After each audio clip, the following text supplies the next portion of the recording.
Proposta para criminalizar o porte de drogas avança no Senado. E você vai ver também. Criminosos queimam ônibus em Santos e prefeito pede um basta na violência. A gente não tolera mais esse tipo de situação. Basta, chega. 34 milhões de pessoas terão direito a antecipar o 13º salário do INSS. Câmara dos Estados Unidos aprova projeto que pode banir o TikTok do país. E ainda, Brasil e Argentina fazem acordo para acabar com o limite semanal de voos entre os dois países. Tudo isso você confere a partir de agora no Jornal das 18h30.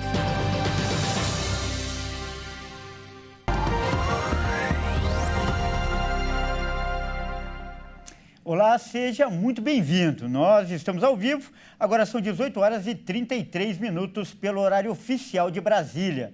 Eu sou o Kleber Werneck e a partir de agora você acompanha comigo as notícias do Brasil e do mundo desta quarta-feira. E olha só, a proposta para tornar crime o porte de drogas avançou hoje no Senado. O projeto foi aprovado pela Comissão de Constituição e Justiça e agora será analisado pelo plenário. A votação foi simbólica, ou seja, não houve registro dos votos dos senados que fazem parte da Comissão de Constituição e Justiça. Mas 4 parlamentares fizeram questão de registrar o voto contrário à medida. São eles Jacques Wagner, Humberto Costa, Fabiano Contarato e Marcelo Castro. A proposta de emenda constitucional criminaliza a posse e o porte de drogas de qualquer tipo e em qualquer quantidade, mas possibilita que o usuário seja punido com penas alternativas e encaminhado para tratamento. O relator da PEC, o deputado Efraim Filho, destacou a importância da medida. E o parecer reforça 2 posições para manter a posição contrária a essa descriminalização. Primeiro, o pilar da saúde pública, segundo, o pilar da segurança pública. Na saúde pública, para resumir, é inquestionável, até mesmo quem defende a liberação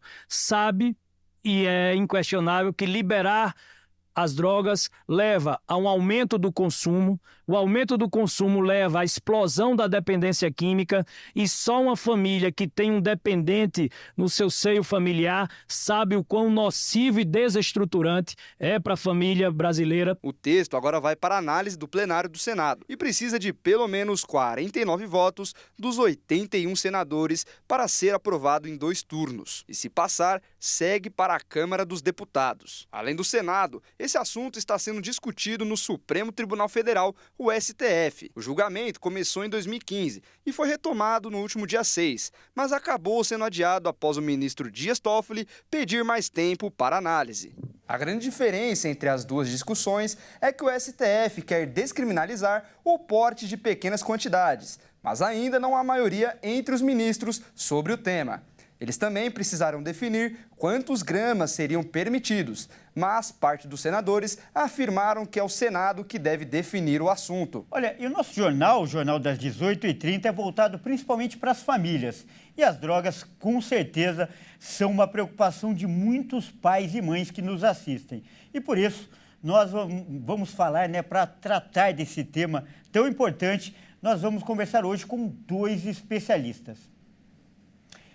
O primeiro é o professor Frederico Afonso, que é especialista em direitos humanos. E além dele, nós também contamos hoje como convidado o psicólogo Jacob Pinheiro Goldberg. Boa noite, professor, e boa noite, doutor. Ambos são muito bem-vindos aqui ao Jornal das 18h30. E a primeira pergunta... Kleber. Boa noite, professor. Boa noite, Kleber. Boa noite, doutor Jacó. Satisfação aqui estar para a nossa audiência de uma informação tão importante, né? Eu que me sinto privilegiado de contar com 2 especialistas desse quilate. Então, eu já vou começar aqui a entrevista perguntando para o professor Frederico. Eu peço que você comente, por favor, esse projeto do ponto de vista do direito. Você é a favor da criminalização e por quê? Bom, sou a favor da criminalização, né? A proposta ela é aprovada pela Comissão de Constituição e Justiça. A CCJ tem 27 senadores, apenas 25 senadores estavam presentes e 4 naquela votação simbólica. O que faz a Comissão de Constituição e Justiça? Ela verifica a compatibilidade entre o que está sendo proposto e a Constituição Federal. chamado então de verificação de compatibilidade da matéria, material. O que está embaixo tem que estar de acordo com o que está em cima. Então foi aprovado porque não afronta a Constituição, foi aprovado ali no parecer da CCJ, mas com 4 senadores se manifestando contrariamente, lembrando que 3 são do Partido dos Trabalhadores, já torna a proposta de emenda à Constituição, como chamamos de PEC, ideológica, né? Ela agora vai para o plenário e, se for aprovado, né, então, em cada casa do Congresso Nacional, 2 turnos de votação, exigindo a maioria qualificada de 3/5. A proposta tende, então, de ser aprovada nos 2 turnos e vai seguir para a Câmara dos Deputados. O Congresso hoje tem uma ampla maioria, vamos assim chamar, mais conservadora, né?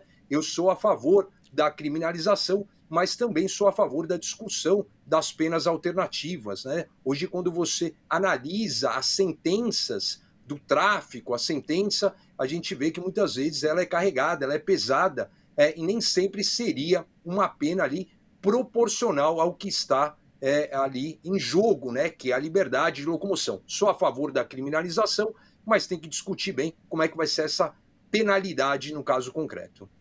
Legal, nós também vamos tratar desse assunto do ponto de vista médico. O doutor Jacob, o senhor também é a favor da criminalização do porte de drogas? Bom, é sob o ponto de vista psicológico. Eu acredito que a criminalização ela serve para deixar claro, deixar consignado que o uso da droga ela é prejudicial à saúde.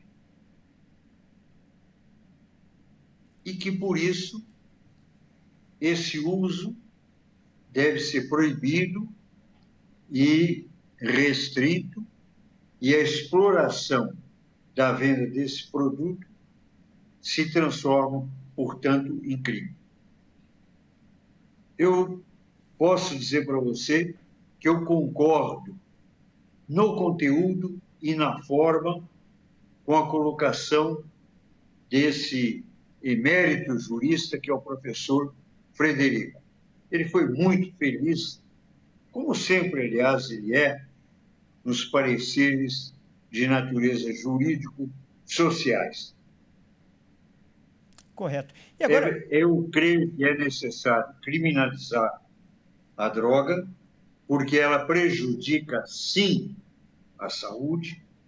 Nós sabemos que existem aqueles que, inclusive, fazem até a apologia do uso da droga, o que é um absurdo. O testemunho que eu posso dar, enquanto psicólogo, é o prejuízo extraordinário que a droga causa para o usuário, para a família e para a sociedade. Para a sociedade, porque estimula os processos criminosos do tráfico. Isso significa uma derisão, um gasto daquilo que deve ser a civilidade nas relações humanas. E, doutor, agora... Quanto à questão, só para complementar. Claro, por favor, eu acho que fica é à o vontade. mais importante que eu posso dizer. Por favor. Essa ideia de que usar um pouco droga, ou usar certas drogas, principalmente a maconha, que isto pode até ter benefício, não corresponde cientificamente à realidade. Eu trabalho há décadas com eventuais usuários de drogas, às vezes só para uso, digamos, em pequenas quantidades. Em qualquer quantidade, ela faz mal, como também o álcool. Eu acho que, inclusive, é oportuno que a gente converse e discuta em relação a esse outro tema que, para mim, é tabu. Tabu por quê? Porque a indústria do álcool é poderosíssima. Um quarto dos leitos hospitalares do Brasil, 25%, são usados por pessoas dependentes, direto ou indiretamente, de álcool. Esse número é muito pouco conhecido. Tá certo. Então, essa era justamente a nossa intenção, ouvir os dois lados, uma abordagem completa sobre o assunto. Então, eu agradeço muitíssimo a participação de ambos nessa importante discussão. Tanto o Dr. Jacob, pelo lado médico, quanto o Dr. Frederico, pelo lado legal. Muito obrigado pela participação de ambos. Obrigado, Kleber. Um abraço, Dr. Jacob. Obrigado, professor Frederico. Grande abraço para os dois. E a gente continua falando de segurança pública. 2 ônibus municipais foram incendiados por criminosos em Santos. O ataque seria uma represália às ações policiais que estão acontecendo na cidade. O prefeito Rogério Santos fez um desabafo nas redes sociais e pediu um basta na violência. Venho pedir à população de Santos serenidade, mas estou cobrando firmeza das forças de segurança pública aqui na cidade de Santos. Tacaram fogo no ônibus agora. De acordo com o Corpo de Bombeiros, a equipe foi acionada para um incêndio em um transporte coletivo que aconteceu por volta das 22 horas no ponto final da Avenida Álvaro Guimarães, na zona noroeste de Santos. Segundo os bombeiros, além da equipe, a Polícia Militar, a CET e o SAMU também foram acionados para atender a ocorrência. O fogo teria partido de uma tentativa dos criminosos em incendiar um ônibus e foi contido pelos próprios motoristas dos ônibus a utilizarem extintores. A Baixada Santista, no litoral de São Paulo, tem presenciado uma persistência de violência na região neste ano, desde o início da Operação Verão, com a morte do PM da rota Samuel Cosmo. No total, a operação já soma 43 mortos. E no Rio de Janeiro, como a gente viu ontem aqui no Jornal das 18h30, um homem armado fez 16 pessoas reféns na rodoviária da cidade. O repórter Anderson Nascimento conta agora como foi o fim dessa história. Quem estava na rodoviária do Rio, no centro da cidade, na última terça-feira, viveu momentos de terror. Paulo Sérgio de Lima, de 29 anos, sequestrou um ônibus que iria para Juiz de Fora, em Minas Gerais, e manteve 16 pessoas reféns por 3 horas. Em depoimento, o sequestrador explicou que era ligado ao Comando Vermelho, na Muzema, e que durante uma briga baleou um traficante da Rocinha, também dominada pela facção. Por temer a represálias, ele decidiu fugir para outro estado. Mas a polícia ainda investiga essa versão. O criminoso também confessou que ficou desconfiado, achando que tinha sido descoberto pela polícia e, mesmo assim, resolveu embarcar. Após falha mecânica e o retorno do ônibus à plataforma, Paulo se assustou com a movimentação e efetuou os disparos. 2 pessoas foram atingidas. Uma, que não teve identidade revelada, foi socorrida no local e passa bem. Já a outra vítima foi Bruno Lima da Costa, de 34 anos, que passou por cirurgia e segue em estado grave. Nesta quarta-feira, Paulo foi transferido para a cadeia pública José Frederico Marques, em Benfica, na zona norte do Rio. Segundo a Polícia Civil, vai responder por tentativa de homicídio contra 4 vítimas, sequestro e porte ilegal de arma de fogo de uso restrito. E o governo federal antecipou o pagamento do 13º salário para aposentados e pensionistas do INSS. Quase 34 milhões de pessoas vão ser beneficiadas com o pagamento antecipado desse abono anual. Terão direito as pessoas que recebem auxílio por incapacidade temporária, auxílio acidente, aposentadoria, pensão por morte ou auxílio reclusão da Previdência Social. O benefício vai ser pago em 2 parcelas. A primeira vai ser depositada junto com o pagamento de abril e a segunda cai na conta em maio. Para quem recebe até um salário mínimo, o benefício deve ser pago a partir do dia 24 de abril. E para quem recebe mais de um salário mínimo, o valor começa a ser pago no dia 2 de maio. E veja a seguir, Câmara dos Estados Unidos aprova projeto para banir o TikTok do país.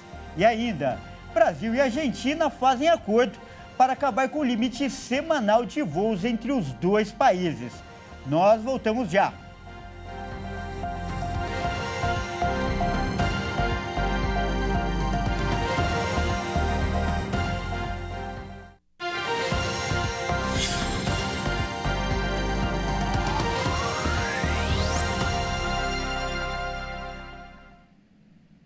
Nós estamos de volta e ao vivo. São 18 horas e 49 minutos pelo horário de Brasília. A Câmara de Representantes dos Estados Unidos aprovou um projeto de lei que pode banir o TikTok do país. Confira.